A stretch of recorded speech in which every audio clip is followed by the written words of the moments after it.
Wala na yun. Okay, ako na may question. Okay. Sige. From the girl at the back, give me a number. Tapat nyo din. Give me a number.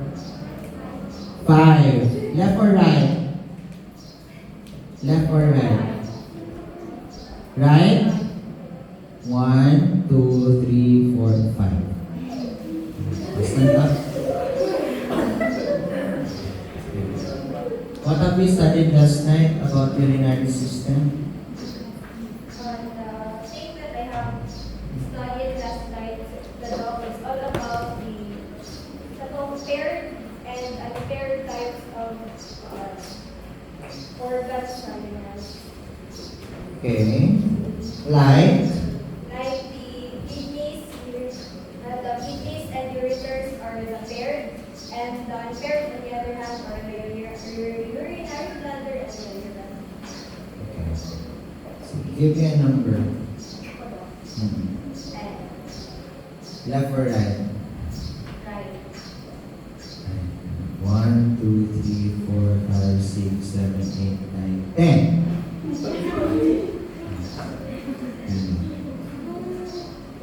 And can you tell me what you have studied last night?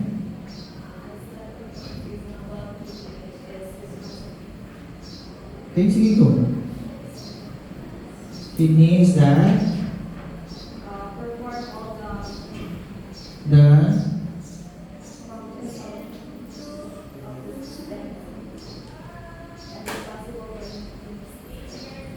and?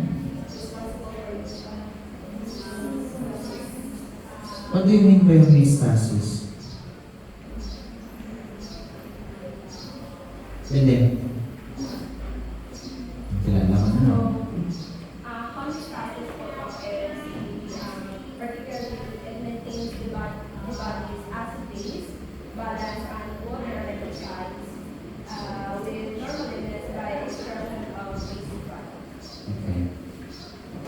So we are going to discuss the urinary system. Okay, just give me 30 to 45 minutes. We will try to finish everything in that span of time. Okay? Sige. So when you talk about urinary system, you are talking about also the excretory system. Okay? Your book focuses only on the histology aspect of this subject. That's why I will not be going to discuss already the physiology. Because again, you have discussed that one when you are still in first year. Okay? So hindi ko na yung i-discuss, but it might come out again in the exam. So you need to review your physiology. Okay? So basically, your urinary system is a system that is responsible for excreting the waste products of your body. Uminom ka ng tanduay, uminom ka ng beer, uminom ka ng soft drinks, eventually, those toxins that has been in your body will be eliminated in your kidneys. Okay? Lahat ng kinakain, iniinom, gamot man or pagkain, lahat yan ilalabas sa kidneys. Okay? So again, your anatomy is composed of 2 kidneys, 2 ureter, isang urinary bladder, at isang urethra. Anong organ na nasa taas? That is your adrenal gland or your suprarenal gland. That gland is responsible for hormones production. Okay? Pero hindi na muna natin i-discuss because that is already part of your endocrine system. Yung kidneys ninyo, no, it is paired because it has to function and to rest. Dili pwede nga ang duwa nga na, sige na sila function sabay. God made it so that is very important, very vital, kasi once madadamage yung isa, you still have another one to function. Mauna, ayaw ibenta yung kidney para mag-iPhone 17 Pro Max ka. Okay? No? Mauna siyang inside joke, nabenta na mo yung kidney. No? So you can just have it sold because it's very important. No? Pero yung mga mayayaman, they tend to proceed with that kind of mga scenario na bakal sila sa mga organs. Di ba nadunduman yung mga white vans that they tend to collect children or person tapos salvage? It happens. So eventually, we are going to study about the kidneys. But since this is histology, what I want you to study and focus would be the different histological features of each part. Unsa ang epithelium na naa sa kidney, unsa nga epithelium ang naa sa urethra, or sa urinary bladder. Okay? Let's start with your kidney. Your kidneys, can be divided into different parts, and that includes your cortex and the medulla. You have the cortex, you have the medulla, and you have your renal calyces. Unsay function sa cortex? Filtration. Unsay function sa imong medulla? Concentration. Unsay function sa imong calyces is just for tubo lang siya. Okay? So, ang tanan ni mo nga gi-process in your cortex and medulla will eventually drain into your renal calyces. Eventually, after your renal calyces, it will proceed to what? The ureter. Unsay function sa ureter? The function of your ureter is to unsay function na ni? Transport. Agyanan lang na siya sa imuhang ihi nga gigikan sa imuhang kidneys paadto sa urinary bladder. Walay filtration, walay absorption, walay secretion nga nagakahitabo. Agyanan tuko lang siya. Unsay function sa imuhang urinary bladder? Storage. So after siya ma-process sa kidney, muagi siya sa imuhang ureter, eventually it will be stored in your urinary bladder. So kung karon sige kang inom dagan tubig, dagan pud i-process ang imuhang kidneys, daghan pud ka ma-produce nga urine. So katong urine asa siya moadto sa imuhang urinary bladder o sa pantog. That's why you can feel kung medyo kaiihon ka na medyo, tako na, ma-feel mo na yung mga pantog. And eventually, after it will reach its maximum amount, which is 500 ml, you are going to feel nga kaihon ka na. Okay? The other term for urination is micturition. Okay? So, micturate or micturition. No, that's the other name of urination. Micturate. M-I-C-T-U-R-I-T-I-O-N. Okay? Micturition. So your urethra, after the urinary bladder, it will go out into your body through your urethra. Question. Same lang ba ang length sa urethra ni Unting o ni Abdullah? Abdullah. Same lang ba? Sa male or sa female?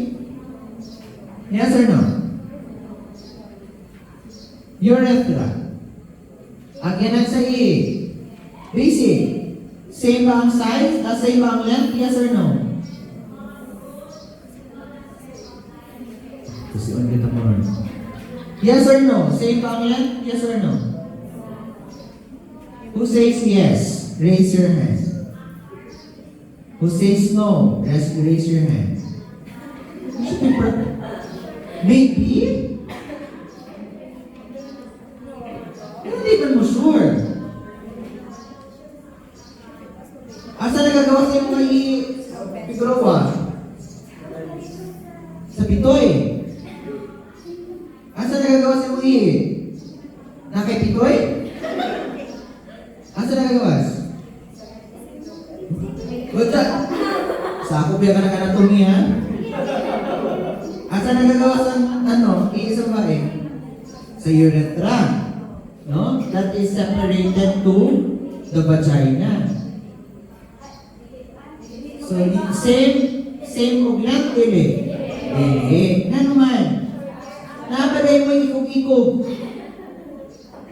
So, dili. Okay? So, the urethra in females are much shorter as compared to the males. Because yung male that is capable, isang jutes na siya, ani nakadako, eventually kumutindog na ani nakadako, no? Hindi na pakilang, ani na naman. No? Kung yung ani nakadako, eventually it will stretch and it will be lengthy. That's why if normal na urethra for females is 3 to 4 inches. Okay? No, 3 to 4 inches or 3 to 4 centimeters. Just double check. 3 to 4 cms. Okay? 3 to 4 centimeters. Kilala na. Mula na siguro. No? That's why mas prone ma-develop og UTI ang babae kesa sa lalaki. Why?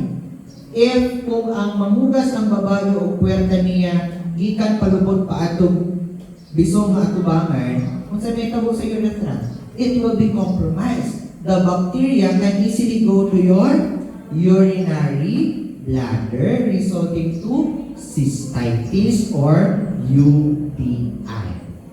Okay? Sa lalaki, bisag wala na yung kasugas, pak lang na, di na maka-UTI nga naman. Layo pa kayong agyanan sa bacteria. Pag abot sa bacteria, doon na kinunta sa urinary bladder, nanginit man, flash niya po siya. Okay? That's why it's very important for the females to be taught how to clean their perineum. Ang inyong, okay? Kung saan maglipyo, it should be from top to bottom. Dili nga from lubot at to taas. Okay? So your kidneys, it will be divided into what we call your nephrons. Your nephrons are the functional unit of your kidneys. Tatanong ulit, what are the functional unit of your kidneys? Nephron.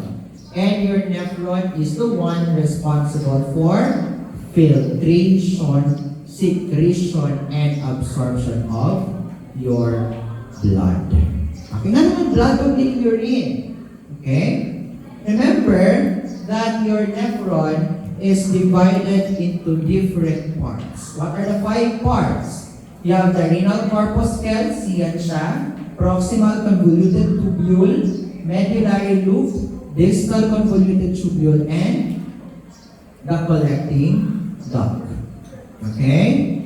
So ano nga yung 5? Renal corpuscle, proximal convoluted tubule, the loop of Henle, the distal convoluted tubule, and the collecting duct.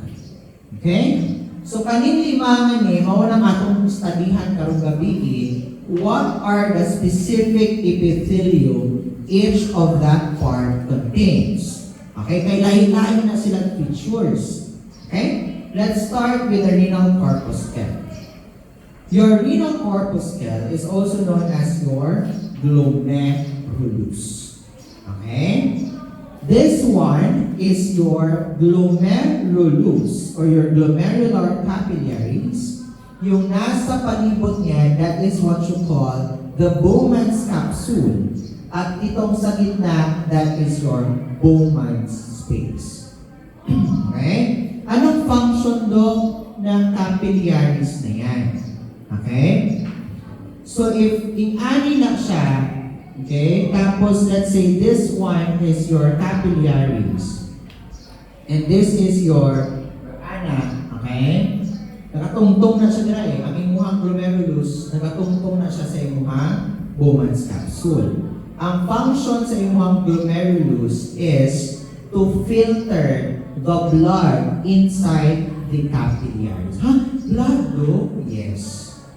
Ang dugo nga naa sa imuhang ugat, nagaabot na siya sa imuhang kidneys paagi sa tinatawag nato nga glomerular capillaries.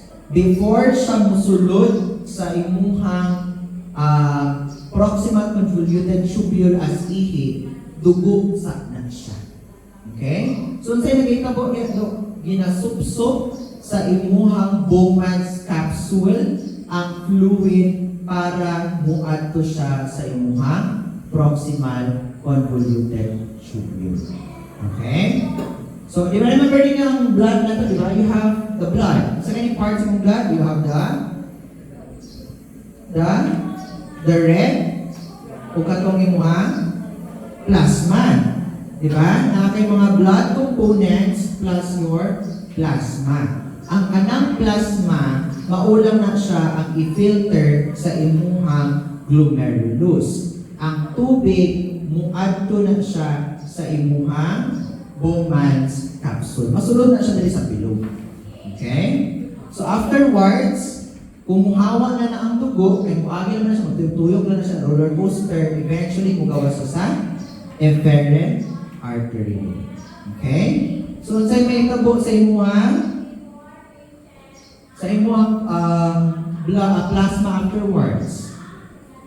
Muadto na siya sa proximal convoluted tubule. Okay? Urine na ba na siya doon? Dili pa. Plasma pa ng tawag sa iya. Okay? So eventually, after niya muadto sa proximal convoluted tubule, asa na siya muadto? Sa imong loop of Henle, eventually muadto distal convoluted tubule, eventually sa collecting duct.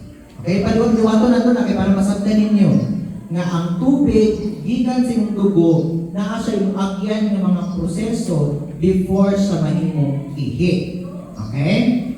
So every areas, just like this, because since we are studying histology, unsa nas epithelium ang naa sa imuhang glomerular capsule or sa glomerulus. It's the simple squamous.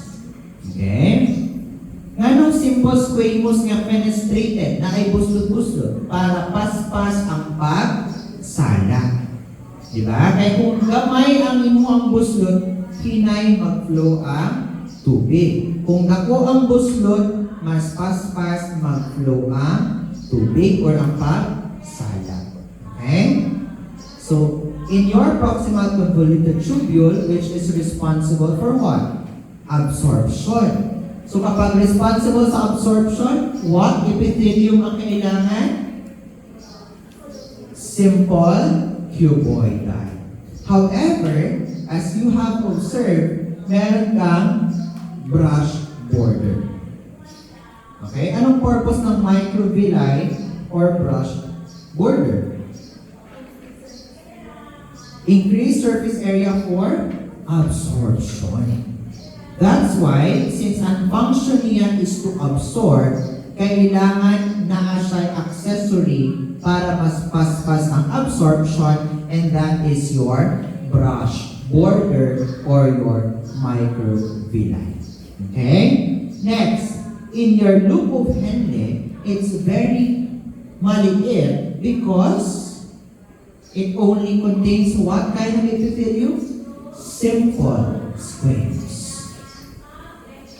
Sa imuhang distal convoluted tubule, unsa na po siya balik? Simple cuboidal. That's why, no? In simple cuboidal, that's why, if tanawin mo siya balik diri, unsa man eh? Unsa gani ang epithelium sa imuhang proximal convolution? Simple cuboidal. Baga, dili? Baga. Sa imuhang loop of Henle, baga, dili. Dili. Nga naman, unsa diyan epithelium? Simple squamous. Tanaw ang picture. Ninipis siya, di ba? Yes. Kaya ang iyang epithelium, dili na pareho sa imuhang proximal o sa imuhang distal. Kaya ang distal nimo, di ba ka siya balik because simple cuboidal. Does that make sense now? Ang picture gani? Yes. Afterwards, muadto sa distal convoluted tubule, kung asa naga-finalizing ang imuhang absorption, muadto na siya sa imuhang collecting tubule, which is your simple cuboidal or cuboidal and columnar. Mix. Sa taas, cuboidal because ang function is absorption. Sa second, columnar because the function is secretion. Okay? And remember that in your glomerulus, you have a special apparatus which is known as the juxtaglomerulary apparatus or glomerular apparatus. In your juxtaglomerular apparatus, that is responsible for producing renin, which is responsible for converting your angiotensinogen to angiotensin 1. Okay? So, unsay function aning angiotensin? That is for vasoconstriction of your blood vessels. The more renin or the more angiotensin you have in your body, the higher the pressure of your blood vessel. Because mas gamay ang agyanan sa dugo. Okay? So again, now you have your collecting duct, which is responsible for finalizing the absorption of water. That's why on the last sentence, permeability of the collecting duct to water and ions is regulated by the ADH or your antidiuretic hormone. So unsay ang function niya is to absorb water. Okay? Unsay function? Absorb water. Okay? So that's why it's very important, this hormone, antidiuretic hormone, because if you drink a lot of beer, siguro galing ka beer ka, di ba? Wala. Hard drinks. So kung mag-inom, kasi nag-inom. Ano ako mag-inom? No? Kung mag-inom, kung sa'yo ma-observe? Ihi. Di ba? If mag-inom mo, isa pa lang ka-beer na mule, sa may nakita mo. Una, ano man? Because the alcohol or the ethanol tends to inhibit your antidiuretic hormone. So, unsay function sa antidiuretic hormone para dili ka ka-ihi. Pero kung i-inhibit mo to para di ka ka-ihi, sabi na po, maka-ihi. Okay? That's why, first shot ko lang nimo at na rin kag CR. Okay? Kay, na-inhibit na sa imuhang ADH, sa imuhang ethanol ang antidiuretic hormone. This slide looks pretty. It looks like a flower, no? It looks like a sakura, no? Sa imuhang kanang Japanese flower sa imong emoji, no? This one is your ureter. Your ureter, specifically this epithelium, your tunica mucosa, is what kind of epithelium? Transitional epithelium. Bakit transitional na sa ureter mo? For expansion. Okay? Yung nasa baba ng tunica mucosa mo is your tunica muscularis for your muscles, for contraction, for peristalsis. Yung nasa baba naman yan ng muscularis is your serosa or adventitia. Okay? Your urinary bladder has 4 tissue layers. You have your transitional epithelium, you have your submucosa, muscularis, and serosa. Anong kaibahan nila ng ureter? Meron lang ng submucosa. Okay? And eventually, sa imuhang urethra, kung wala pa siya nakagawa sa imong lawas, that is still that is still transitional epithelium. Paghapit na siya mugawas sa imong part sa lawas, that is already stratified squamous. Okay? Anong stratified squamous? Because exposed na siya sa environment and increased pressure. Katong naa pa sa sulod, dili pa siya exposed to high pressure, that's why it's still transitional epithelium. Okay? Questions? Clarifications? In cases of chronic kidney diseases, what happens is that eventually your glomerulus is damaged. On what reasons? First, masyadong mataas ang blood pressure. Second, masyadong mataas ang sugar. Okay?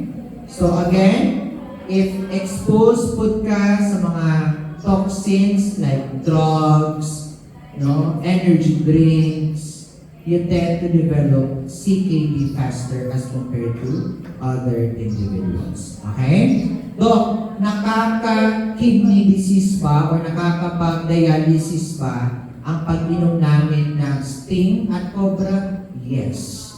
Coffee? No. Depende if ang kape mo mas daghan pang kalamay kaysa sa kape. Okay? Nakape pa ka na. Hindi ka na lang.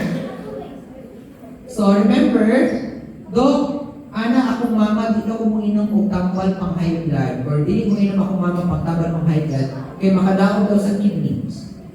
Remember, ang taas na pressure, ang presyon sa imuhang kidney sa glomerulus is damaging to the glomerulus. So if you are not going to take take drugs for your blood pressure to lower down, mas mauna pa ka ma-dialysis kesa sa ma-damage ang imuhang kidney sa tambal na untag iinom nimo. Okay? My parents was diagnosed of hypertension at the age of 31. So they are already 56, 57 years old. They're still alive. No? Hindi pa naman nasira yung kidneys nila. Pero kapag hindi ka umiinom ng gamot for high blood, kasi nga, takot ka masira yung kidneys mo. Let's say, 3 to 5 years na nakitubo sa iyong gilid. Okay? No? In hospitals where I work, chronic kidney disease is very, very, very, very common. No? Why? First, people tend to be dehydrated all the time. That's why, kung sa giingon ninyo, drink your water. Diba? Drink your water, B. Okay? Because you really need to be hydrated so that your kidneys would function very well. That's why, kanang ipalit din yung aqua flask, hydro flask, unsa ba ng mga flask diha, ang function ana is bungan yung tubig o ibnon, hindi butang sa bag, magpitay-bitayon. Okay? You need to be hydrated. Second, increase salt intake. That's why, if you are fond of eating pancit canton, okay, French fries, bulan. Okay? O, tanawan ninyo. Though, ngano ka mga taga-bukid man lagi daw kay mas mauna pa na sila chronic kidney disease kaysa sa mga taga-syudad, man sa gitawang karne. Kaya wala pa sila nagagulay sa umang, sa nagkakaon nila, bulan. So eventually, taas ng BP, very salty, damaging to the kidneys. Unsa ang reason nga nung magka-chronic kidney disease ang mga taga-syudad? Too much sugar. Okay? Nga naman, milk tea, frappuccino, Coke. So eventually, marami literal na ginawang tubig ang Coke.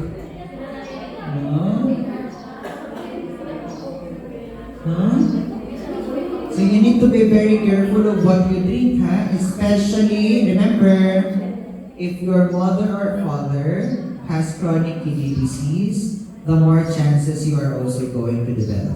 That's why, huwag ka na mag-aksaya ng mga taon mo dito sa buhay, na magme-mente ka pa, may chance ka.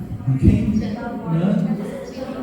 Nagaling mo na ako sa section biganihan, since your grades are already posted, kung mababagsak man sa subject na to, there are a lot of things to be grateful for, and that includes being healthy. Okay? Magsaon mo na to. Classmate ninyo, bright tayo. Hindi ba ka sila patay? Hindi ikaw, nabalhin na kami mga doctors, break yapon. So ano man, ikaw ang maka-study, huwag kayo inom o sking o cobra, break yapon.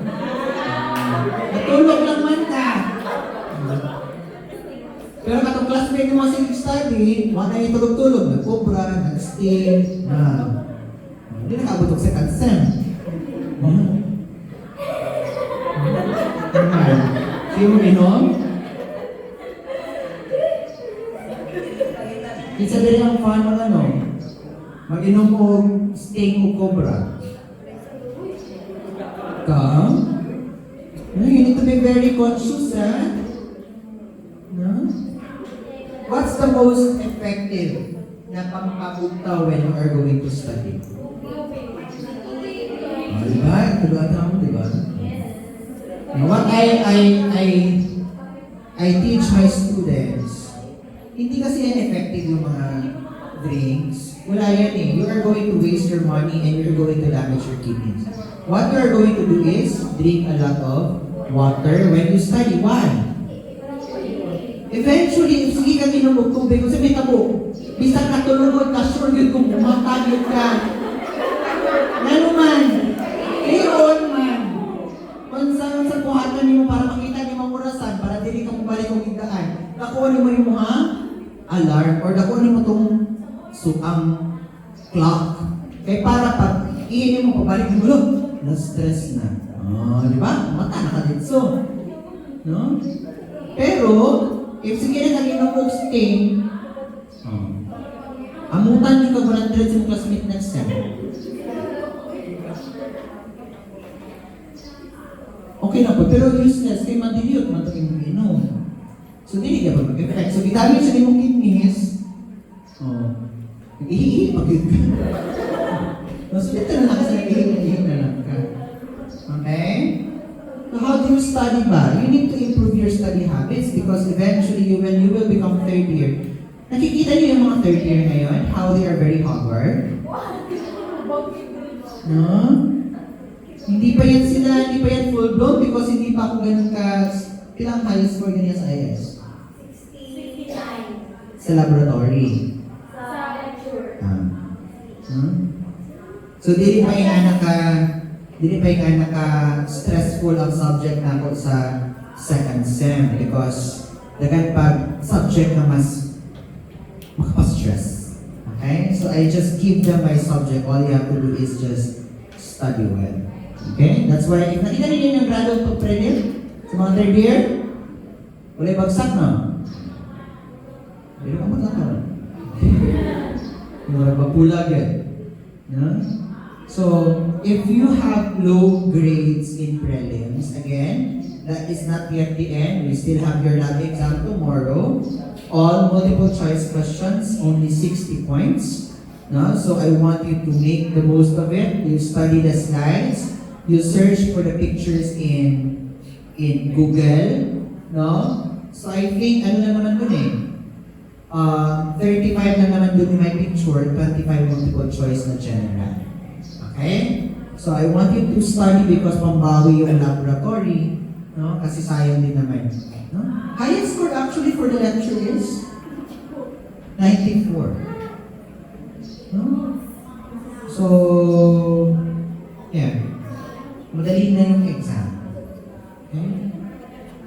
Moto ko malisod ng exam kung bisag si Vince ni cancer. Because that is how I perceive the exam. Should be naagoy maka-perfect, naagoy majority nga makapasa. No? Pero kung tutulog yun na, kasi pulo lang perception na makapasa. So that's why I try to lower. Pero kung section A lang nila na, itak na po sila. May na lang, kahit tatlo ka section na.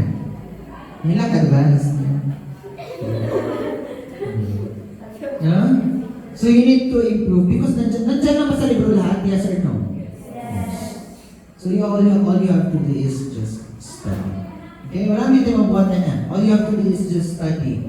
No, ipadali na lang ang exam. I did my part already. All you have to do is just study and answer the exam. Because kung lisod kayo mong exam, I tell you, it's not yet the hardest. Okay? Kapila man kalinya akong exam kung anatomy, Francisco. See? Karon, limang ka-word na lang ang question. What is the? Okay, I'm a change man. Change man ako, kaya ano man, I want a lot of you to pass. Okay? Sige. So next week, we are going to use the slides. No, I think dumating na yung mga slides. We are going to start identifying sa microscope. So yung mga laboratory natin, doon na tayo sa laboratory math activity. Okay? So what we are going to do is, starting pre-finals, you are going to have your laboratory worksheet. After the activity, you are going to draw and you are going to pass it before you are going home. Okay? So magiging art class na ang laboratory. Okay? Sige. So, I don't have to be there. All you have to do is request for Ma'am Rai the slides and kung sa topic na to, for example, next week, mag-laboratory mo sa urinary system. So, urinary system. Okay? Tapos, mag-laboratory mo sa reproductive system. Because during the pre-final examination, we are going to have the moving exam. Okay? So, dumating na yung slides hindi umabot ng next year, next school year. Okay? Sige. Question. So, make the most of your lab exam tomorrow because that will be the last non-moving exam. Okay? I will try to have your moving exam as multiple choice, just like what I am doing in USM, but we will see. Baka ma-occupy natin dyan yung dalawang. Okay? Sige. Questions? Clarifications? I hope you are still doing well. No? Kasi we are already halfway to the end. Malapit na yung May. Di ba? Ano sa last class? I think April. April. Okay? April na.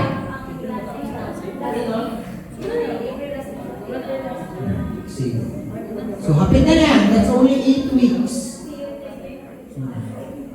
Third year na po. Questions? Clarifications? Third year na mo? Ang first batch na ako lagi sa anatomy, ang fourth year na sila. So imagine, hindi pa sila pero haggard na.